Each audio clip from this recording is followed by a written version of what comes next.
Olá, pessoal. Em nossos dois últimos encontros, nós falamos sobre associações, ressaltando que associações são pessoas jurídicas formadas pela reunião de integrantes sem fins lucrativos, sem fins econômicos. E que os associados, enquanto integrantes da associação, possuem direitos e deveres, sendo que esses direitos e deveres não são recíprocos. Eles se exercem para com a associação. Falamos também que, nos termos do artigo 54, o Estatuto da Associação deve conter certos elementos, cuja ausência acarretará nulidade absoluta, tornará esse Estatuto nulo de pleno direito. Basta consultar lá o que diz o artigo 54 do Código Civil. Falamos também que os associados devem ter iguais direitos, mas o Estatuto pode instituir categorias com vantagens especiais. Na sequência, abordamos a questão da fração ideal e dissemos que a fração ideal, que toca ao associado, pode ser transmitida a terceiros, sem que esta transmissão implique na atribuição da qualidade de associado ao adquirente ou ao herdeiro. Que uma coisa é transmitir a quota, outra coisa, a qualidade de associado. Então, transmitir a quota, por si só, não implica na atribuição da qualidade de associado ao adquirente ou ao herdeiro. Se eu não me engano, está no artigo... Esqueci o número do artigo. Mas nós falamos. E também nós mencionamos a questão da Assembleia Geral.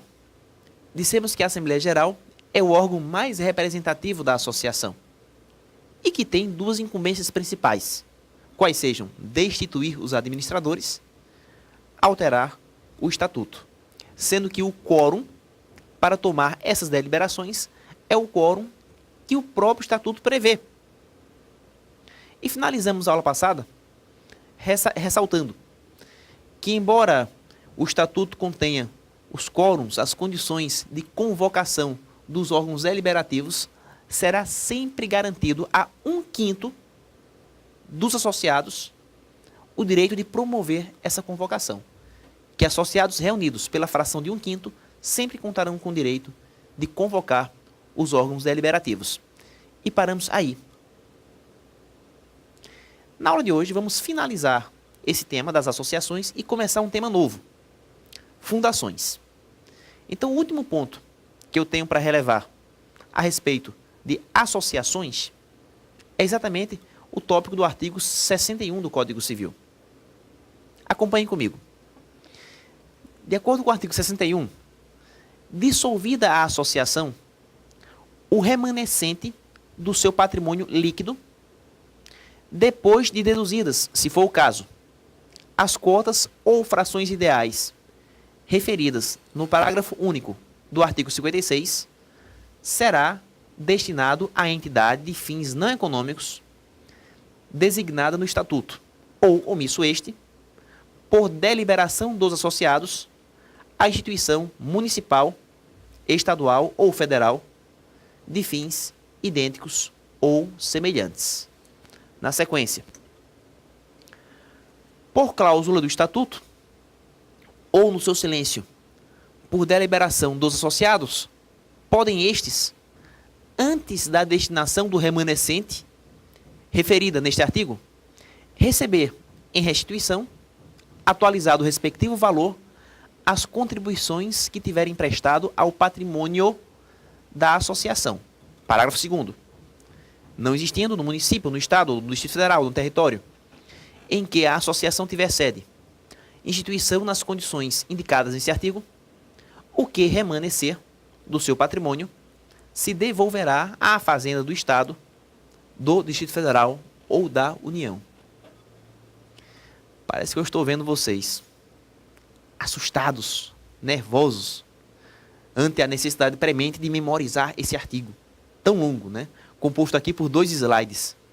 É muita coisa realmente. E é exatamente preocupado com os meus alunos, preocupação que eu sempre externei, né, desde o momento em que iniciei a vida docência, porque minha preocupação não é com a aula que eu dou, e sim com a capacidade de assimilação dos meus alunos. Que eu elaborei um esquema que vai facilitar bastante o entendimento desse artigo, que vai conduzir realmente a um porto seguro, onde não dá para se perder. Vamos falar aqui sobre a dissolução das associações. E em havendo essa dissolução, qual o destino do seu patrimônio? É basicamente isto de que o artigo em referência trata. Acompanhe comigo.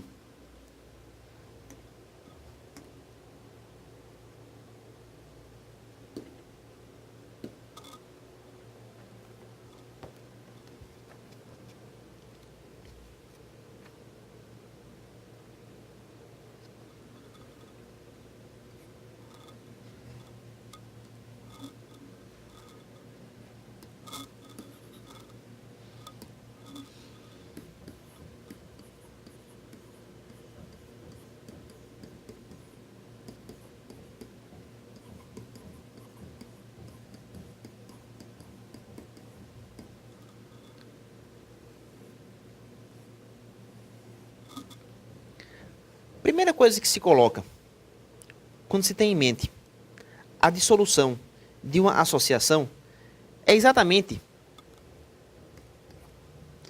reverter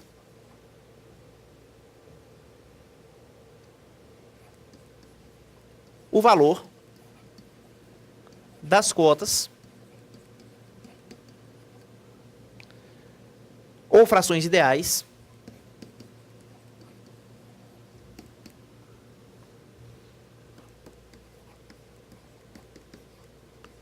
aos associados. E além de reverter essas cotas e essas frações ideais, também é possível reverter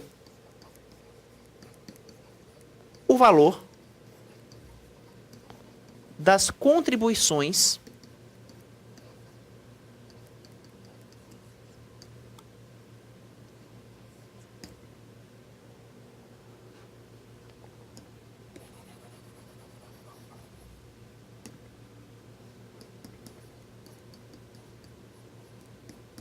prestadas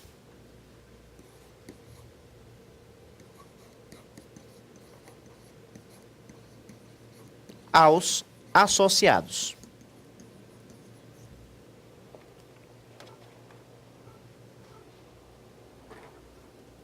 Vejam vocês. Encerrada a associação, dissolvida a entidade, o associado ele vai receber de volta, em dinheiro, o valor de suas frações ideais. É muito justo, pessoal. Porque a fração ideal representa a parcela do patrimônio que o associado titulariza dentro da associação. Então, se, por exemplo, 10 associados se reúnem, cada qual ingressando com a fração ideal de 10 mil, e constitui uma associação, avaliada aqui em 100 mil reais, portanto, isso implica dizer que se a cota, que se a fração ideal de cada um é de 10 mil, dissolvida essa associação, cada qual receberá de volta para o seu patrimônio 10 mil reais. E isto não implica lucro. Na verdade, está se recuperando o que se investiu. Então é justo, justíssimo até, que se reverta, melhor dizendo, que se reverta em favor do associado a fração ideal por ele investida.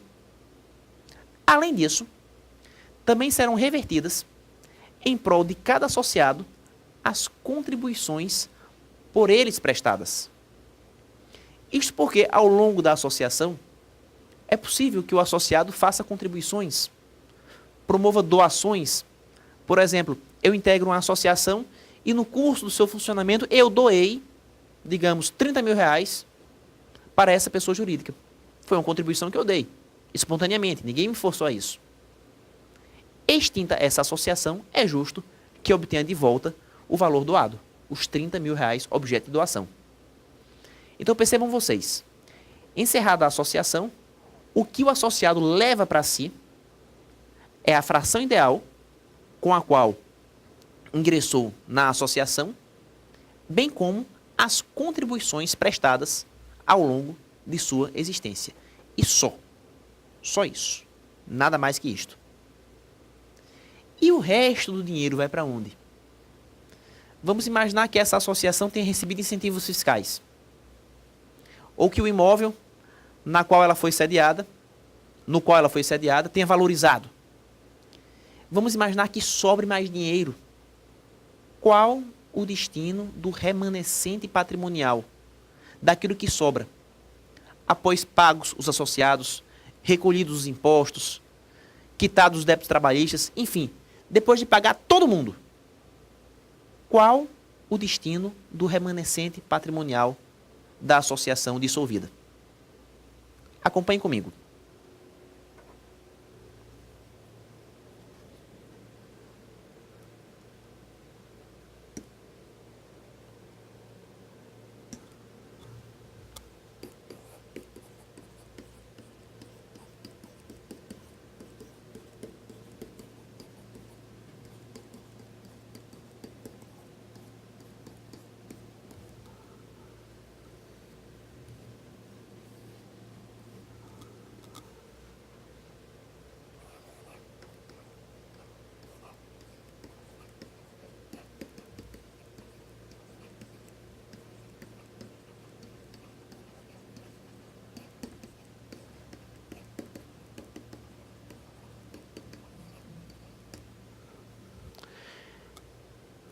Pessoal, esse remanescente patrimonial ao qual eu estou me referindo é exatamente a sobra. Tudo aquilo que remanesce após se reembolsar o associado de sua fração ideal, de suas contribuições prestadas, bem como todos os débitos que a fundação incorria. Quitados todos esses débitos, reembolsados os associados às verbas referidas no quadro anterior, questiona-se qual o destino do que sobrar do remanescente patrimonial. E quem dá a resposta é o próprio artigo em análise. Acompanhe comigo. Em primeiro lugar, esse remanescente será repassado a uma instituição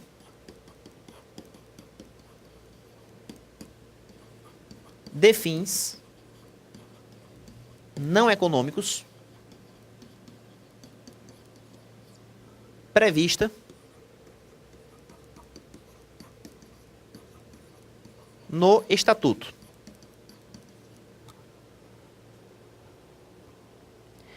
Então, compete ao Estatuto designar que instituição será contemplada com o remanescente patrimonial da associação dissolvida. E essa instituição contemplada no Estatuto é que vai receber o remanescente patrimonial da associação que se dissolveu. Muito simples. E o problema termina aí. O problema é, e se o Estatuto for omisso? E se o Estatuto não contemplar nenhuma entidade? Qual o destino do remanescente patrimonial da associação extinta, caso o Estatuto não contemple nenhuma instituição que eventualmente seja destinatária desse patrimônio? Pessoal, na ausência de norma no Estatuto, abre-se um segundo caminho, uma segunda via. Acompanhe comigo. O patrimônio é revertido em prol de uma instituição semelhante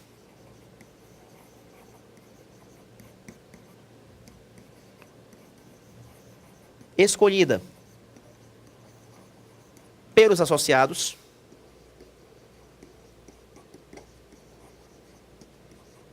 no município, no estado, no Distrito Federal ou no território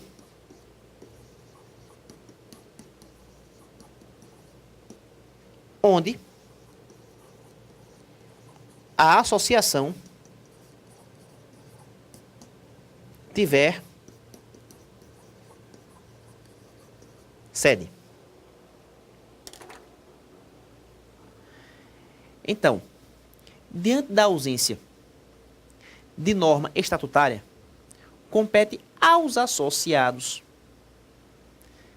elegerem uma instituição semelhante, que eles próprios escolhem, portanto, e que se situe no município, ou no estado, ou no Distrito Federal, ou no território onde a associação tiver sede. Então, considerando, por exemplo, que a associação seja sediada no município do Recife, então os associados vão procurar uma entidade semelhante dentro de Recife que possa ser contemplada com esse patrimônio. Ah, mas se não tiver em Recife, pode procurar no estado de Pernambuco? Pode ser no município ou no estado, portanto.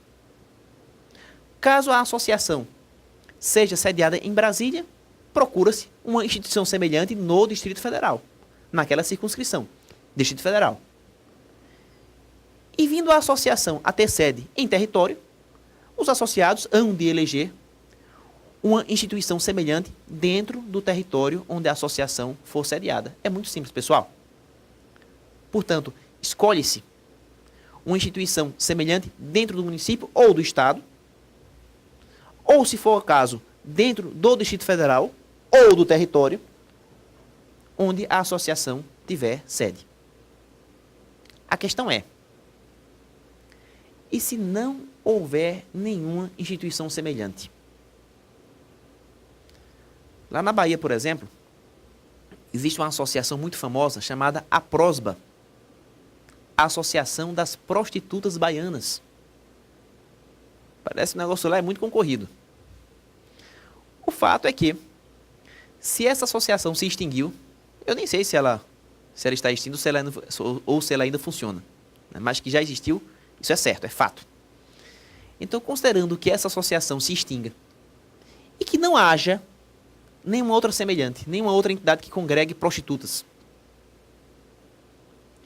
e se não for possível eleger uma entidade semelhante, qual o destino do patrimônio dessa associação? Nesse caso, abre-se um terceiro caminho. Observem aqui. O patrimônio será revertido em prol da fazenda pública,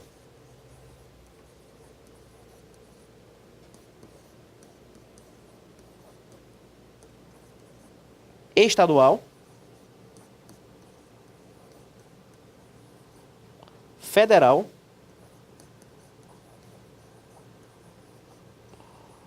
ou do Distrito Federal, considerando assim a sede da associação. Ora, como a associação a que eu me referi, a PROSBA, é uma associação baiana, então o patrimônio seria revertido em prol do estado da Bahia. Fosse a associação sediada em território, iria para a Fazenda Pública Federal, para a União. Exatamente por quê? Porque é a União que administra o território. Tivesse a associação sede em Brasília, o seu patrimônio seria destinado à Fazenda Pública do Distrito Federal. Então é muito simples. As fazendas públicas que vão concorrer a esse patrimônio serão ou a estadual, para fundações situadas em estados,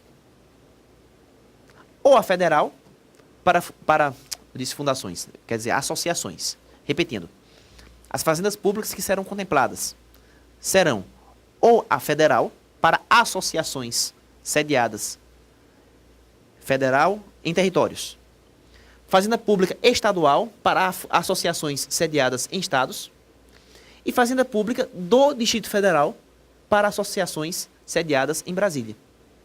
Não é simples? Então, se a associação tiver sede em território, fazenda pública federal. Se a associação tiver sede em estado, fazenda pública estadual. Se a associação tiver sede no Distrito Federal, fazenda pública do próprio Distrito Federal, lá em Brasília.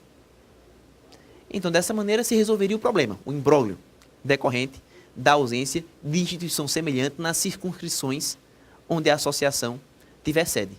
Então, esse é o caminho, pessoal. Se for questionado em concurso, qual o destino do remanescente patrimonial de uma associação extinta? 3 caminhos se apontam. Primeiro deles, procura-se uma instituição de fins não econômicos prevista no Estatuto. Se, e somente se, o estatuto for omisso, procura-se uma instituição semelhante, escolhida pelos associados no município, ou no estado, ou no Distrito Federal, ou no território onde a associação tiver sede.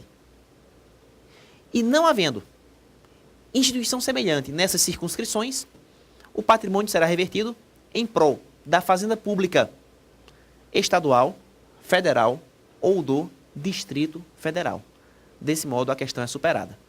Então, baseados nos slides, no slide anterior e nesse slide, o aluno terá pleno conhecimento a respeito da dissolução de uma associação e suas respectivas consequências. Não tem para onde correr, pessoal. O caminho é exatamente este que eu acabei de sugerir. E com isso encerramos associações. Vamos agora dar início a um novo assunto referente às fundações. Observem aqui o que diz o artigo 62 do Código Civil. Para criar uma fundação, o seu instituidor fará, por escritura pública ou testamento, dotação especial de bens livres, especificando o fim a que se destina e declarando, se quiser, a maneira de administrá-la. Atenção! Esse é o primeiro artigo que inaugura o tema das fundações. Lembro que ao iniciarmos o estudo das pessoas jurídicas, nós falamos um pouco a esse respeito. Nós especificamos qual o conceito de uma fundação. E ficou dito, nessa aula, que fundação é uma pessoa jurídica constituída de um patrimônio destinado a um fim. Então, nós temos dois elementos estruturais no conceito de fundação. Acompanhem comigo.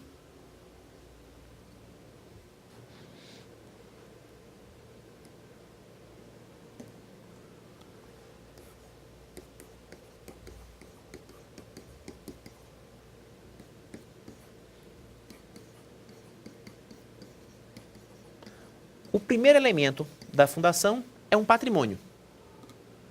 E o segundo elemento, o seu fim, a sua finalidade. Então, a partir do momento em que uma pessoa separa um patrimônio e destina esse patrimônio a uma finalidade, ela teria lançado as bases de uma fundação. Percebam vocês que para criar uma fundação não é preciso, não é necessário que o sujeito se reúna a outras pessoas. Ele não precisa se agrupar a outros indivíduos com o propósito de constituir essa pessoa jurídica. E por que não? Porque o essencial para a constituição de uma fundação é a separação de um patrimônio do próprio instituidor. Ele separa um patrimônio seu e a destinação desse patrimônio a um determinado fim. Inclusive, esse ato, pelo qual o fundador separa um patrimônio e o destina a um fim, nós chamamos de dotação. Dotação é exatamente a separação patrimonial. Observem o que diz o artigo em análise. No início, para criar uma fundação, o seu instituidor fará, por escritura pública ou testamento, dotação especial de bens livres. Atenção aqui, dotação, que é o termo técnico correspondente à separação de um patrimônio destinado a constituir uma determinada fundação. Observem vocês que o próprio artigo 62, ele determina a forma que essa dotação deve observar. Ele diz que a dotação será aperfeiçoada por escritura pública ou testamento. Observem lá. Escritura pública ou testamento. Então, somente dessas duas maneiras é que o fundador poderá promover a sua dotação. Então, se ele quiser promover uma dotação em vida, se o seu desejo é criar a fundação estando vivo, ele recorre à escritura pública. Então, escritura pública é o modo pelo qual o fundador, inter vivos em vida, constitui a sua fundação. Porém, desejando o fundador criar a fundação apenas depois de sua morte, ele observa o testamento.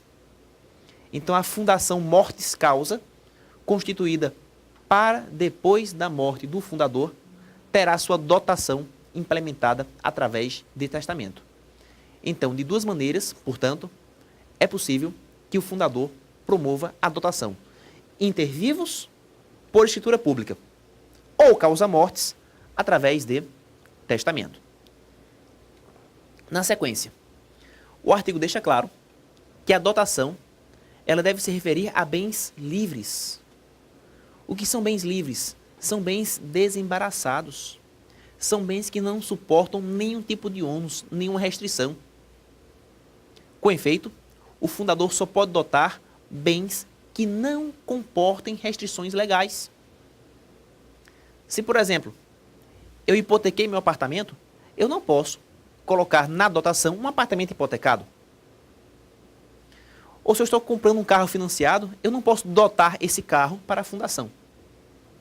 Por quê? Porque o meu propósito é criar uma pessoa jurídica e não uma massa falida. Então essa é a razão que leva a lei a exigir que a dotação deve ser composta de bens livres, de bens que não sofrem nenhuma restrição legal. Na sequência, especificando o fim a que se destina e declarando, se quiser, a maneira de administrá-la. Então, toda dotação, além de conter uma relação de bens, necessariamente deverá especificar o fim.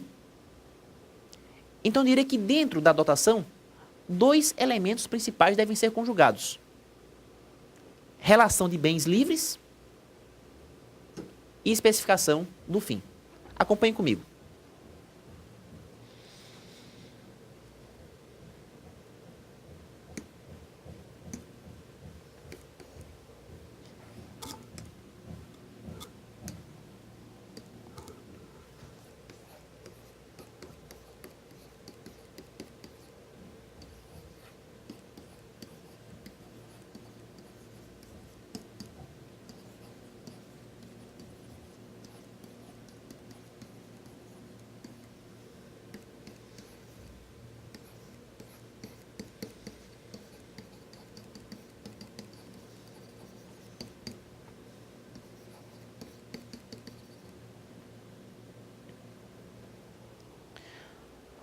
A propósito da especificação do fim, para que tipo de fim é possível criar uma fundação?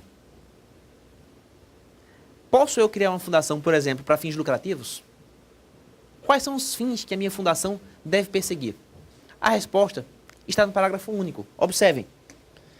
De acordo com o parágrafo único, a fundação somente poderá constituir-se para fins religiosos, morais, culturais ou de assistência. Então vejam que o fim da fundação é bem restrito. Ou será religioso, ou será moral, ou será cultural, ou será assistencial. Então, para complementar o nosso esquema, vamos colocar lá os fins: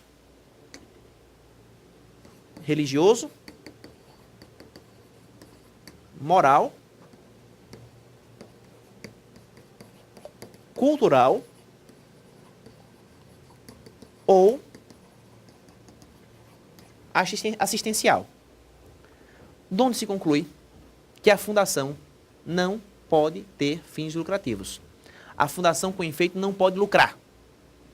Havendo a menor margem de lucro, por mínima que seja, já está se descaracterizando o fim essencial da fundação, que será ou religioso, ou moral, ou cultural, ou de assistência.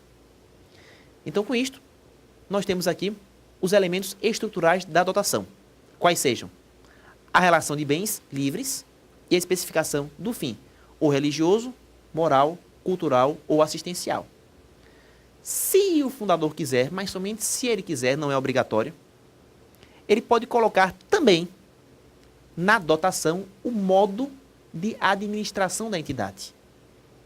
Mas esse modo pelo qual se administra a entidade é optativo.